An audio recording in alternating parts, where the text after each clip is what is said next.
या देवाची भक्ती करायची आणि देवाला चौरंग सोन्याच्या गादीवरती आणून स्थापन करायचं. म्हणून देव गड जेजुरी सोडून पाल पेंबर सोडून भोळ्या भक्ताच्या घरी देव जागरणासाठी येतो. कसा येतो बरे?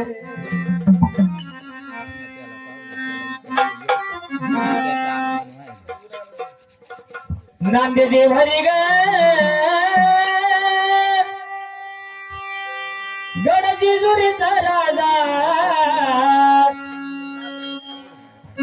गडे पठारचा राजा नांदेदेव हरी ग गड जेजुरीचा राजा गडे पठारचा राजा अगे नांदेदेव हरी ग गड जेजुरीचा राजा गडे पठारचा राजा नांदेदेव हरी ग गड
जेजुरीचा राजा गडे पठारचा राजा